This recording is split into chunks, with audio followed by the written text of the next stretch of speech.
Big alert. మరొక వాయుగుండం దూసుకొస్తోంది. తుఫానుగా మారి ప్రచండ గాలులతో భారీ వర్షాలతో ఏపీ తీరాన్ని తాకే అవకాశం ఉంది. బంగాళాఖాతంలో ఒకేసారి రెండు అల్పపీడనాలు ఏర్పడ్డాయి. ఆగ్నేయ బంగాళాఖాతంలో ఇప్పుడు ఏర్పడినటువంటి అల్పపీడనం వాయుగుండంగా మారింది. 24 గంటల్లో మరింతగా బలపడిపోయి అది తుఫానుగా మారే అవకాశం ఉంది. ఇక నైరుతి బంగాళాఖాతంలో మరో అల్పపీడనం ఏర్పడింది. రేపటికి అది వాయుగుండంగా మారే అవకాశం ఉంది. ఈ నెల 29 నుంచి కోస్తా ప్రాంతానికి భారీగా వర్ష సూచన జారీ చేశారు అధికారులు. రేపటి నుంచి మత్స్యకారులు ఎవరు కూడా వేటకు వెళ్ళొద్దని హెచ్చరికలు జారీ చేస్తున్నారు. సో రెండు అల్పపీడనాలు, ఒకటి నైరుతి బంగాళాఖాతంలో శ్రీలంక ప్రాంతంలో ఒకటైతే మరొకటి ఆగ్నేయ బంగాళాఖాతంలో ఒకటి ఆల్రెడీ ఆగ్నేయ బంగాళాఖాతంలోనిది అల్పపీడనం కాస్త వాయుగుండంగా మారింది. అది మరింతగా బలపడి తుఫానుగా మారే అవకాశం కనబడుతోంది. తీరం వైపుగా దూసుకొస్తోంది. మరొకటి నైరుతి బంగాళాఖాతంలో కూడా అల్పపీడనం ఏర్పడింది. ఈ రోజు అది వాయుగుండంగా మారే అవకాశం కనబడుతోంది. సో ఏదేమైనా రెండు అల్పపీడనాలు వరుసగా ఏపీ తీర ప్రాంతం వైపుగా దూసుకొస్తున్నాయి. ఈ నెల 29 నుంచి పలు జిల్లాల్లో భారీ నుంచి అతి భారీ వర్షాలు కురిసే అవకాశం ఉంది. అయితే మలక్కా జలసంధి ప్రాంతాల్లో వాయుగుండంగా కొనసాగుతుందని వాతావరణ శాఖ అధికారులు చెప్తున్నారు. ఇది పశ్చిమ వాయువ్య దిశగా నెమ్మదిగా కదులుతోందని చెప్పి అధికారులు అంటున్నారు. 48 గంటల్లో ఇది మరింతగా బలపడిపోయి అది తీరం వైపుగా దూసుకొచ్చే అవకాశం ఉంది. గురువారం నుంచి మత్స్యకారులు ఎవరు కూడా సముద్రం వేటకు వెళ్ళరాదని హెచ్చరించారు అధికారులు. ఇక నైరుతి బంగాళాఖాతంలో ఏర్పడిన అల్పపీడనం దక్షిణ శ్రీలంక ప్రాంతంలో ఏర్పడింది. ఇది హిందూ మహాసముద్రం మీదుగా మరో అల్పపీడనం కేంద్రీకృతమై ఉందని వాతావరణ శాఖ అధికారులు చెప్తున్నారు.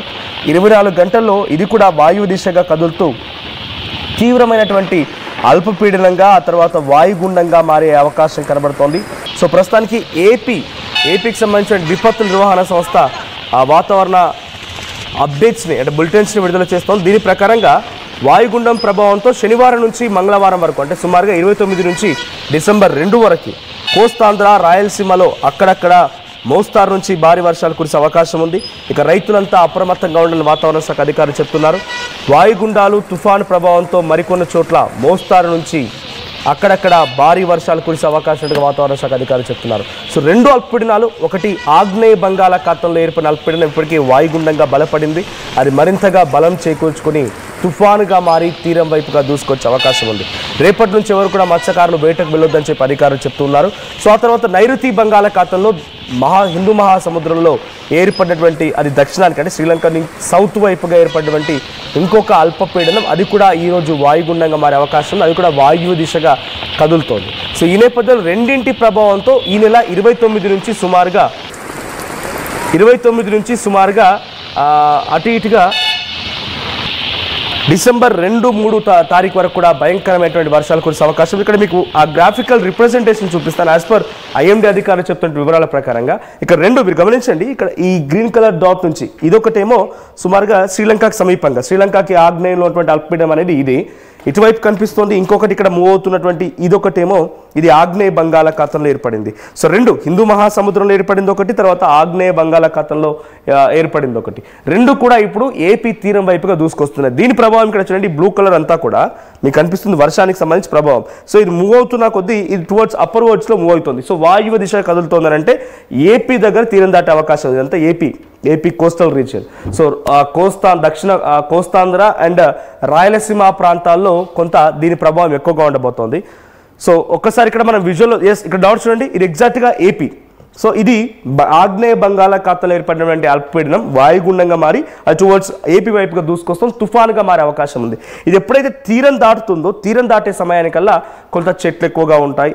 ఆల్రెడీ ఇక్కడ ఈ గాళ్ళు వస్తూ ఉన్నాయి, సముద్రం పైన గాళ్ళు వస్తూ ఉన్నాయి, కొంత అలలు ఎగిసిపడుతూ ఉన్నాయి. కానీ ఎప్పుడైతే తీరం దాటుతుందో ప్రచండ గాలులతో పాటుగా భయంకరమైన వర్షాలు కురిసే అవకాశం ఉంది. సో ఇది ఇలా దాటుతుందో లేదో అంతలోనే ఇక్కడ దక్షిణం వైపుగా శ్రీలంకకి దక్షిణం వైపుగా ఉన్నటువంటి మరో అల్పపీడనం హిందూ మహాసముద్రంలో నైరుతి బంగాళాఖాతంలో ఈ అల్పపీడనం మరోసారి ఏర్పడుతోంది. ఈ అల్పపీడనం కూడా టువర్డ్స్ మళ్ళీ ఇది కూడా వాయువు దిశగా ఉత్తర వాయువు దిశగా అంటే సుమారుగా ఇటువైపుగా అప్పర్ వర్డ్స్ డైరెక్షన్లో ఇక్కడ నుంచి ఇటు అప్వర్డ్స్ డైరెక్షన్లో మూవ్ అవుతుంది. సో ఇది రాయలసీమ ప్రాంతంపై ప్రభావం ఉండే అవకాశం ఉంది. సో రెండు కూడా ఉన్న అల్పపీడనాలు.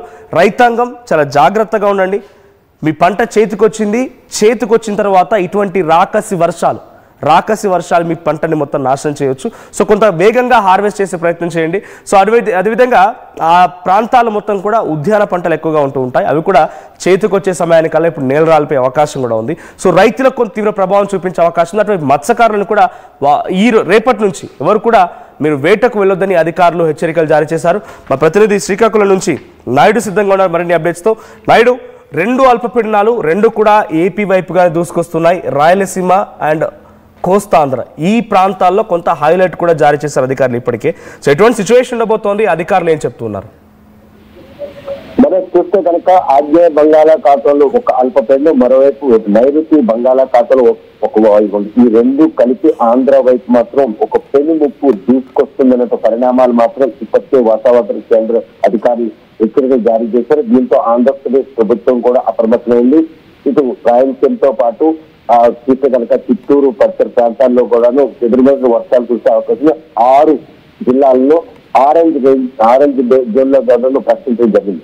కాకపోతే మోంతా తుఫాన్ రూపంలో సృష్టించిన బీభత్సం నుండి కోలుకుంటున్న ఆంధ్రప్రదేశ్ కు ఈ 2 తుఫాన్లు గనక తీరానికి చేరువవుతున్న నేపథ్యంలో అలల ఎదురుపాటు మత్స్యకారులకి ఈ రోజు వేటకు దూరం చేస్తే, మరోవైపు చూస్తే కనుక చేరువవుతున్న నేపథ్యంలో కురిసిన వర్షాల కంటే తీరం దాటిన తర్వాత తీసినటువంటి వీధురు గాలులు, అదేవిధంగా కురిసిన వర్షాల కారణంగా మైదాన ప్రాంతంలో వరి పండించే రైతులకు మాత్రం కష్టాల కడగంటలు కళ్ళ ముందే కనిపిస్తున్నాయి.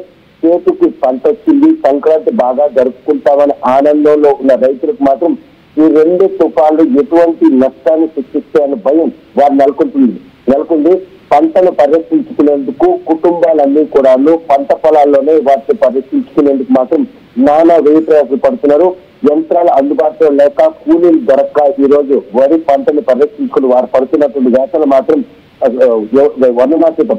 ఎందుకంటే చూస్తే కనుక ప్రస్తుతం ఆంధ్రప్రదేశ్ లో వరి మాత్రం ఎక్కువగా సేద్యం చేస్తారు. శ్రీకాకుళం జిల్లాలో తీసుకుంటే కనుక 3,06,000 హెక్టార్లు ఈ ఖరీఫ్ లో మాత్రం వరిని సేద్యం చేశారు.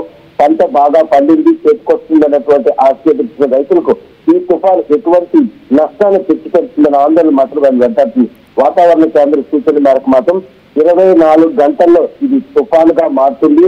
29వ తేదీ నుండి డిసెంబర్ 2వ తేదీ వరకు ఎడతెరపు లేకుండా వర్షాలు కురవడంతో పాటు ఈదురుగాలు వీసే అవకాశం కూడా ఉంది. రేపటి నుండి మత్స్యకారులు ఎవరు కూడా వేటకు వెళ్ళొద్దని ఇప్పటికే నిషేధాజ్ఞ విధించారు. వారు కూడా వేట అనువైనటువంటి ఈ రోజుల్లో వేటకు వెళ్లకుండా ఉండేందుకు మాత్రం వాళ్ళు చాలా మొదలు పడుతున్నారు. ఈ రోజుల్లో మాత్రం వేట దండిగా లభిస్తుంది. ఎందుకంటే ఇటీవల మోంతా తుఫాన్ కారణంగా వారం రోజులుగా వేటకు దూరమైనటువంటి గంగపుత్రులు వేట సమృద్ధిగా లభిస్తున్న ఈ తరుణంలో మళ్లీ రేపటి నుండి వేటపై నిషేధాజ్ఞలు విధించడం మాత్రం వారు కూడా ఆవేదన వ్యక్తం చేశారు. కాకపోతే మోంతా తుఫాన్ లో వారం రోజులుగా వేటకు వెళ్ళినట్టు మత్స్యకారుల కుటుంబాలు మాత్రం ఆంధ్రప్రదేశ్ ప్రభుత్వం ఔదార్యంగా ఆదుకుంది. వారికి అవసరమైనటువంటి నిత్యావసర సరుకులతో పాటు బియ్యం సరఫరా చేసింది. రెస్క్యూ ఆపరేషన్ తో పాటు సహాయ చర్యలు చేపట్టడంలో ఆంధ్రప్రదేశ్ ప్రభుత్వం ఇటువంటి విపత్తులు వచ్చినప్పుడు మాత్రం ముందుంటుందనడానికి మోంతా తుఫాన్ రూపంలో వచ్చినటువంటి ఆ విపత్తు నుండి ఆంధ్రప్రదేశ్ ప్రజలను కాపాడేందుకు అప్రమత్తం చేశారు. స్కూళ్ళకి సెలవులు ప్రకటించారు. ఎవరు ప్రజలు కూడా బయటకు రావడం సూచన జారీ చేశారు. ఆ సూచన జారీ చేసిన నేపథ్యంలో ప్రజలందరూ కూడా వారి సూచన పరిణామం తీసుకొని ఇంటికి కావాల్సిన సరుకులన్నీ కూడా ముందుగానే కొనుక్కుని ఇళ్ళకే పరిమితం కావడంతో మరో 2 రోజుల్లో అది తీరం దాటే అవకాశం కూడా ఉన్నట్టుగా చెప్తున్నారు. 29వ తేదీన కొంత తీరం దాటే అవకాశం ఉంది. భయంకరమైనటువంటి ప్రచండ గాలులతో పాటుగా భారీ వర్షాలు కురుస్తాయంటున్నారు. గతంలో మోంతా తుఫాన్ సమయంలో ఇక్కడ తీరం దాటుతుంది, అక్కడ తీరం దాటుతుంది అంచనా వేయగలిగిన అధికారులు అనుకున్నట్టుగానే ఎక్కడ తీరం